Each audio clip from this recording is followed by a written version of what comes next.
এনামুল হক বিজয় কই? এনামুল হক বিজয়কে কি কোথাও খুঁজে পাওয়া যাচ্ছে না? 2026 সালে একটা স্বীকৃত ক্রিকেটের ম্যাচও তিনি খেলেননি, মাঝখানে তো দেশের বাইরেও গিয়েছিলেন। তবে অবশেষে বাংলাদেশ ক্রিকেট বোর্ডের আয়োজিত কোনো একটা টুর্নামেন্টে এনামুল হক বিজয় ফিরছেন। সাউথ জোনের দলটা কেমন হয়েছে সেটা আপনাদের একটু জানিয়ে দেই। এই দলে রয়েছেন Soumya Sarkar, Enamul Haque Bijoy wicket keeper, Jawad Abrar, Azizul Hakim Tamim, Mohammad Mithun wicket keeper, Afif Hossain Dhrubo, Mehedi Hasan Miraz captain, Nurul Hasan Sohan তিনিও উইকেট কিপার, সামিউন বাশির রাতুল, তানভীর, মুস্তাফিজুর রহমান, রবিউল হক, রেজাউর রহমান রাজা, রুয়েল মিয়া আর স্বাধীন ইসলাম।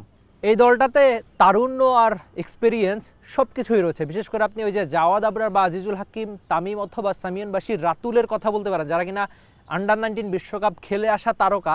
হয়তো আন্ডার-19 বিশ্বকাপ ওইভাবে ভালো না কাটলেও নিশ্চয়ই তারা ঘরোয়া ক্রিকেটে ছাপ রেখে সামনের দিনগুলোতে জানান দিতে চাইবেন যে তারা বয়সে কম হতে পারেন, তবে ঠিকই তারা বড় মঞ্চের ক্রিকেটার। দেখা যাক তারা কথা আর কাজের মেলাতে পারেন কিনা। আর Which is the world-class cable brand? Walton Cables, নিরাপদ আগামী সংযোগ।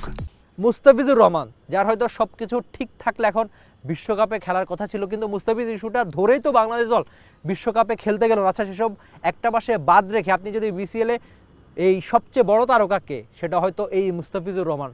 স্বীকৃত টি-20-র কথা যদি বলি, যেখানে 400-র বেশি উইকেট, এই সময়ের সেরা সাদা বল ক্রিকেটারদের একজন তিনি। তো সব মিলিয়ে বিসিএলের যে ওয়ানডে ভার্সনটা রয়েছে, সেখানে আপনি সবচেয়ে বেশি নজর রাখতে পারেন বাংলাদেশের ফিজের উপর, যেহেতু সামনে বাংলাদেশের ওয়ানডে বিশ্বকাপ খেলা নিয়ে নানান জটিল সমীকরণ রয়েছে। ওয়ানডেতে বাংলাদেশ চাইবে নিজেদের সেরা ক্রিকেটটা খেলতেই।